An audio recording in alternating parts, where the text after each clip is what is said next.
मामलों के expert journalist हैं। शुक्ला जी, स्वागत आपका। बीएसपी की चुप्पी ये कोई रणनीति है या डर? और राहुल गांधी का इतना जोखिम भरा मायावती पर अटैक, ये बूमरैंग भी हो सकता था, नुकसान भी बहुत पहुंचा सकता था। ये कैलकुलेटेड रिस्क था या फिर ये 9% छीनने के मिशन पर राहुल गांधी काम कर रहे हैं? रिस्क तो था। धन्यवाद मिश्रा जी। मुझे नहीं लगता कि कोई रिस्क था।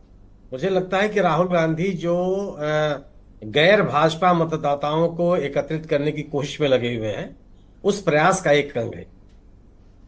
दलित मतदाता मैं व्यक्तिगत तौर पर भी मानता हूं कि दलितों के बीच की सर्वाधिक सम्मानित नेता मायावती जी है। लेकिन मायावती जी की हाल की जो गतिविधियां रही हैं, उससे उनके मतदाताओं को निराशा हाथ लगी। सवाल इस बात का है कि मायावती जी ने अपने मतदाताओं को किस बिना पे तैयार किया? सामाजिक सशक्तिकरण के लिए तैयार किया, सामाजिक सम्मान के लिए तैयार किया, सामाजिक ताकत देने के लिए तैयार किया, या हिंदुत्व के रास्ते पर ले जाने के लिए तैयार किया? और अगर हिंदुत्व के रास्ते पर ले जाने की अगर कोई कोशिश चल रही थी, तो उन कोशिशों के खिलाफ मायावती जी कहां खड़ी हुई? आप ये देखिए कि हिंदुत्व को लेकर के, आक्रामक हिंदुत्व को लेकर के अंबेडकर तक ने इसका विरोध किया। अंबेडकर जी ने भी जनसंघ और भारतीय जनता पार्टी का सही, मैंने उसके जमाने तो थे ही नहीं, लेकिन कोई समर्थन लेने में उन्होंने कोई हिचक नहीं दिखाई।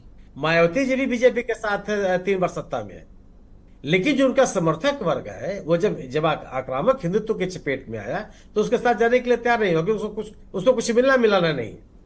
वह तो अपने सामाजिक सशक्तिकरण की बात कर रहा था, वह अपने सामाजिक स्थितियों को बेहतर करने की बात कर रहा था, वह सामाजिक न्याय की बात कर रहा था। और लेकिन हर दलित तो सनातनी है और उसे गर्व है अपने पे। नहीं, दलित सनातनी है। मैं अपने आप किसी दलित मित्र को नहीं जानता हूं जो सनातनी रह गया हो, बौद्ध धर्म का अनुयायी ना हो गया हो। सर, अगर बौद्ध धर्म ज्वाइन करेंगे तो फिर रिजर्वेशन नहीं मिलेगा सर? नहीं, वो सवाल अलग है। रिजर्वेशन का सवाल, अच्छा, टेक्निकली बात अलग। मैं मतलब धर्म सनातन की बात आप कर रहे हैं।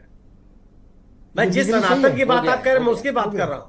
वह हिंदुत्व के रास्ते पर चलने के लिए तैयार नहीं है, वो सामाजिक न्याय पर सामाजिक न्याय की बात कर रहा है। और मायावती जी के साथ क्या है? मायावती जी के साथ दो दलित मतदाता हो तो निराशा हाथ लगी है। इसलिए लगी कि जिन मुद्दों पर मायावती जी को खड़ा होना चाहिए था, उन मुद्दों पर नहीं खड़ी हुई। अब सवाल यह है कि वह भारतीय जनता पार्टी के साथ की राजनीति कर रही है या भारतीय जनता पार्टी के खिलाफ की राजनीति कर रही है।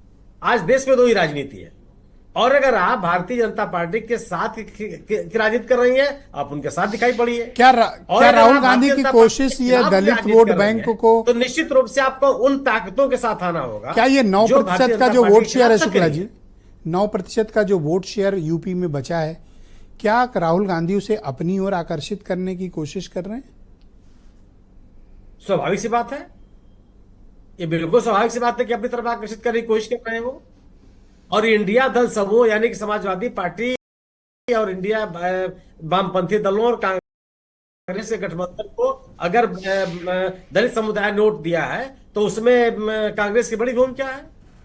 कांग्रेस की उपस्थिति ने इस वर्ग को विश्वसनीयता दी है।